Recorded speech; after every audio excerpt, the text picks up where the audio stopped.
Well, the good news is this is the last presentation today and this year. So thanks for sticking around for it. Firstly, Singulus. Most people have not heard of Singulus. I was actually pleasantly surprised that 3 or 4 people knew Singulus from the replication days with CDs and DVDs and technology that is completely gone, other than machines, running in certain countries. But I don't think Singulus has made one of those machines for 10 years, and they made almost 8,000 of them in a 20-year period. So we have a lot of machines running all over the world. It's a global company based in Germany. Right now, the biggest product line is actually photovoltaics, which is solar cells. We make equipment that makes the solar panels. I won't get into all the other stuff, but my expertise and my background is in the packaging area. Singulus developed a Deco line machine to do automatic metallizing about 7 years ago. And about 3 years ago, they felt comfortable introducing the machine in North and South America, and I'm heading some of the sales and development work here in North and South America. The core technologies that Singulus uses are listed here. The one that I'm going to be talking about predominantly is PVD, which stands for physical vapor deposition. It's in the metallizing area. Specifically, we're using sputtering technology, which is the same technology that was used on all the CD and DVD machines. The automatic machines that we have are all equipped with robotic spray paint applicators as well. And specifically today, I'm going to talk about a new technology. Singulus has been working on this for the decorative market for about 18 months. We're working with 2 of the major glass suppliers for the cosmetic market in Europe. And they decided about 6 months ago I can start talking to people over here about it. So we're talking to people, we're coordinating some samples. We have one of our new machines going into a facility in the Midwest this summer, and we'll probably be running at least the titanium that you see over to the left, and possibly some of the reactive stuff based on which cosmetic company may or may not want to use a different flavor here.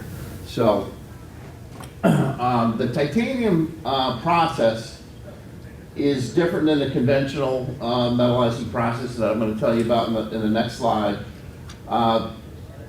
One of the things that we can do is create these particular finishes that we're showing up here. So the pure titanium on the left is very similar to chrome. It's a half a shade off. I won't get into the LAB readings, but it's close. And for the cosmetic consumer, oh my God, it's totally different than I'm used to. But for most people, it's pretty much the same. It's standard chrome. As we add nitrogen in the vacuum chamber, we can produce a gold finish. That particular gold finish is not a 24 karat gold, but it's the same as what you'd have on some of the Lifetime hardware. Certain high-end faucets and appliances are using that on top of chrome plating to enhance the durability and also produce a gold-looking finish. Same titanium nitride that's on tool steels to enhance their durability. Here, we're not necessarily using it for durability. We're using it for its color. As we introduce additional nitrogen and oxygen into the vacuum chamber during the sputtering process, we can create the bronzes, the purples, the blue tones, teal, and going into somewhat of a seafoam green finish.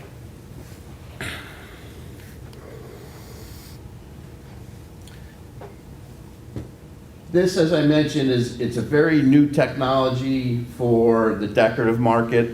That it's being used for skyscraper glass and other functional coatings. But for the decorative market, it's quite a bit different than the conventional metallizing, which is using typically 3 layers of coatings. First, there's a base coat, which is a lacquer, typically it's sprayed on. The second coating is a softer white metal. Typically aluminum is used in the vacuum metallizing process. There's also a process that's used somewhat prevalently. It's a silver reduction, and that's an aqueous-based process that is also sprayed on as well, like a paint, but it's not a paint. It's just a thin layer of silver. The metal that we're focusing on for the introduction of this technology is titanium, but there's other metals that can create different finishes, silicons, chromiums, just like the pigments in your, the pigments in your ceramic inks and things are coming, from these metal inorganic compounds. So we can do the same things, with this reactive process. But right now our focus is on the titanium, educating people about it, showing them what finishes we can create. The biggest benefit in terms of making this process what I'm calling eco-friendly, and everyone has different definitions. I'm going to get into some of the details of why this is eco-friendly. Primarily because we don't need to use a base coat or top coat on certain plastics, and in this glass field, we do not typically need to use a base coat or a top coat. So we're automatically eliminating 2 major processes in terms of the decoration, so that less materials, less energy, less costs, more eco-friendly.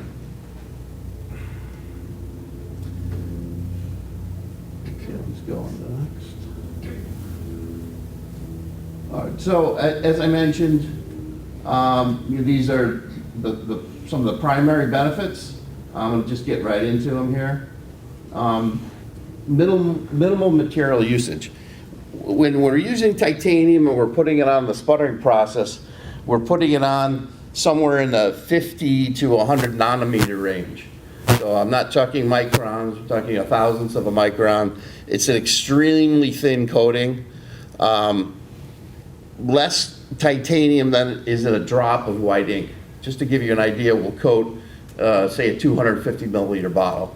So an extremely small amount of material is used to coat a typical cosmetic package.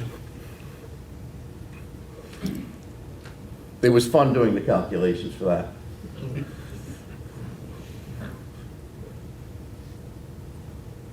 Because I had no idea how much it was going to be when we started. I knew it was very small. And my German counterparts did verify that, which was nice. The titanium, the last speaker was talking about safety issues, and we all know that. One of the nice things with titanium, in terms of the process that we're using and the end product, it's an extremely safe finish. Someone could, in terms of, anything dangerous, it's an extremely safe, friendly type of metal.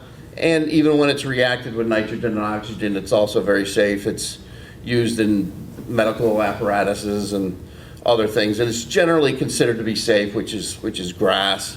So it is a candidate for FDA approval. We're working with some medical device companies and things like that too.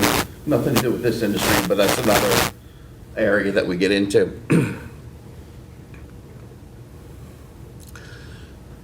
The other aspect that we run into more with the plastic people is, hey, John, is that recyclable? What about this?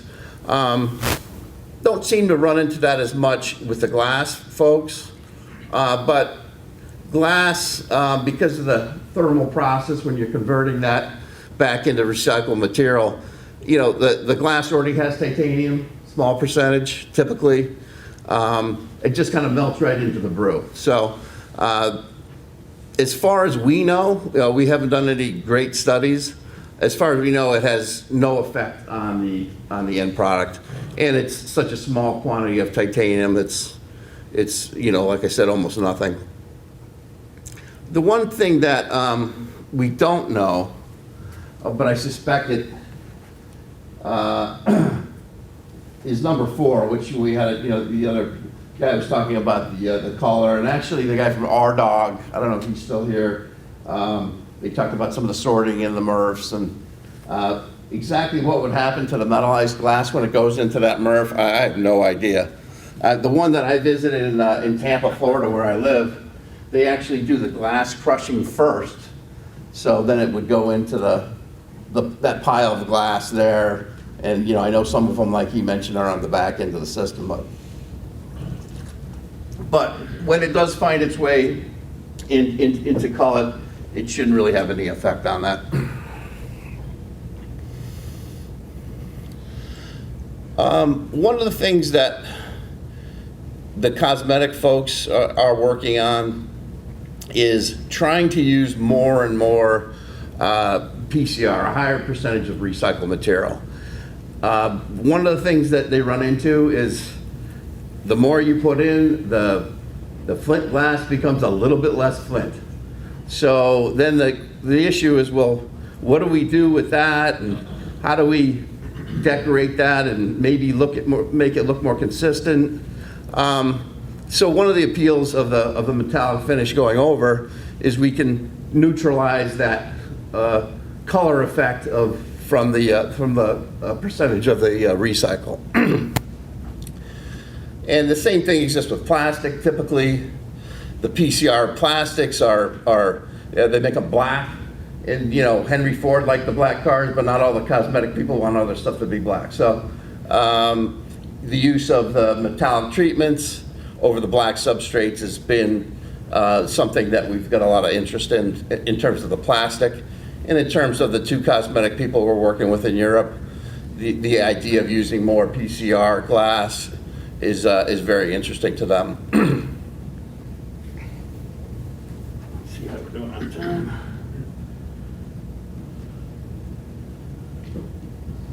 All right.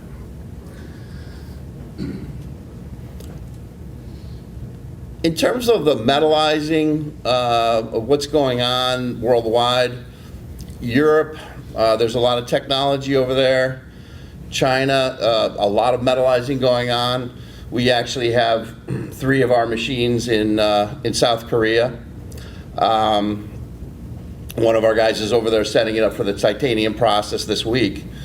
But there's not a lot of activity going on in the U.S. There's been more onshoring. Most of it's been in Mexico and some of the other South American countries. But the machine that we have is a highly automated machine. It runs with very little material usage. It's set up to go onshore in the sense of it doesn't, you typically can run it with 1 operator, and there's a fairly high value decorating amount that comes out. Most of the folks that are running this have a pretty quick ROI if they have the market to support it. We're running small parts with, say, pure titanium. We can run about 10,000 an hour. As we get into some of the other colors that take a little longer deposition time, you might cut that rate in half or even a third. Singulus has machines all over the world, and now we've got a couple people set up in North America to service the machines that we're putting in now. They're a little nervous about the titanium process because everything they've done, the guys that work here and down in Mexico, it's all been aluminum metallizing. So they're, what's going to happen with this titanium, John? Why are you selling that stuff? So, well, that's what people want. They want eco-friendly processes. So I don't have the full buy-in yet, but we'll get there this summer. This was a fun chart that we put together. I'm gonna caution that this does not have an independent third-party auditor that's gone through this. I did, when we made it up, I had 3 people in the organization, me and two of the German folks, independently do it. And, we came up with some slightly different charts, but it was more or less, this is what we ended up with. And again, in the cosmetic area, they are very, very focused on eco-friendly. If you're not talking about eco-friendly, they don't want to talk to you. So here, with the metallizing processes that are done, say, in China and Asia, if you look at the components that produce greenhouse gases, the primary is the VOCs. Like we know, anyone that's involved with painting, there's typically solvents that are in there. Some of the solvents that are used are friendlier than others. Even, say, water-based paints have a little bit of solvent in there too, typically. What they tend to use in Asia and Europe is not quite as friendly as what we're using here.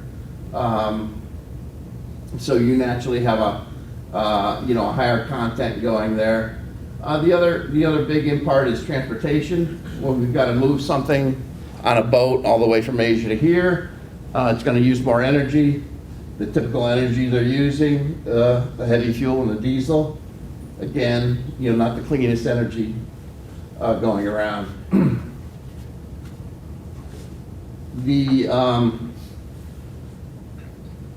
The other component is the electrical energy that goes into the process.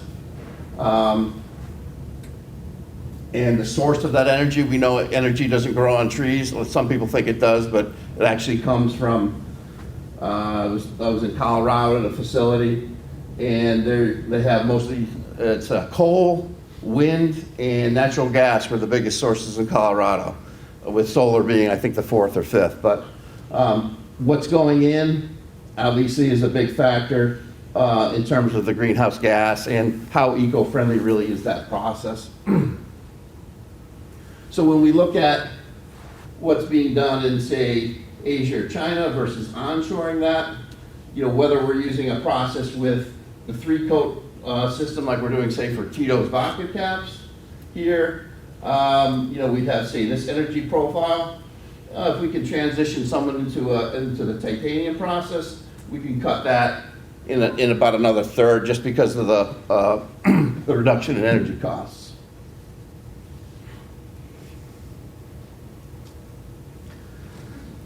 This is the toughest part of the process. People always come up to me and they're like, how is that sprayed on? Or like, how do you put that on? Is it, and we've got to explain that it's done in a vacuum chamber. And I don't know what they're thinking, maybe vacuum cleaners or whatever. I never know whether I'm really explaining this part properly or not. I've had my head in so many vacuum chambers over the last 30 years. It's kind of normal for me, but I know it's not normal for most of the people I'm talking to. So it's not a spray-on process. It's not an electroplating process where you're dipping it into a liquid bath. It's done inside a vacuum chamber. And there's a plate of metal that's attached to a cathode, which produces energy, which excites argon. That's an inert gas that's injected in. The argon hits the plate of metal. A little piece of the metal goes over to the part,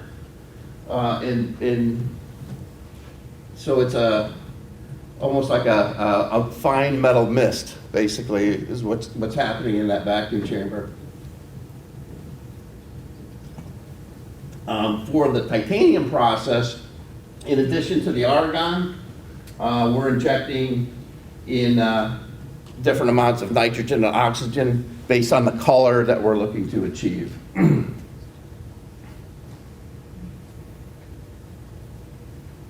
Other examples, like I mentioned before, of this type of reactive technology, you can look across the river and you can see a whole bunch of them.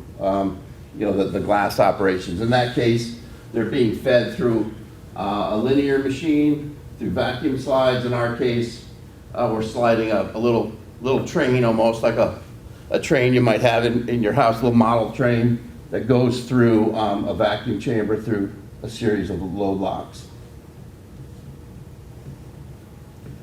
So the most important thing is, what kind of effects that we can create that are going to add value to the decoration.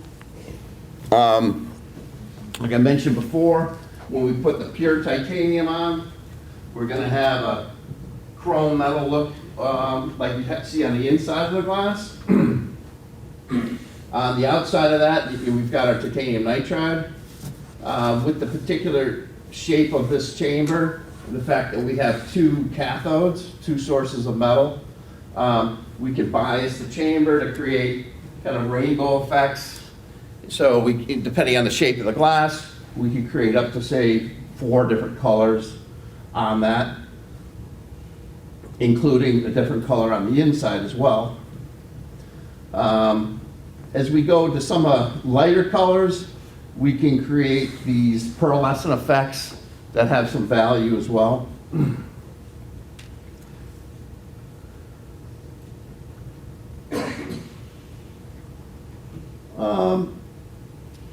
As with the conventional metallizing, most of our machines are equipped with spray painting. For our case, we're dealing with a lot of different geometries, a lot of different products. We're using robots with up to the new installation we have that's going in the Midwest has 7 spray guns. So it's doing 7 parts at a time just to speed up the throughput of the machine. And so why would we use paints? Well, if we have, say, some glass that doesn't really look too good, there's some of the funny shaped glasses, particularly on the cosmetic industry. They tend to have a lot of porosity and other things in the shoulders and other things. So we can actually smooth the glass out by putting on a high gloss base coat. If we want a matte or a satin look, we could put a flattening agent in the top coat to smooth that look out. So there's a lot of reasons that we might want to put post or pre-treatments on, but the nice thing with the titanium process is we don't necessarily need to do that.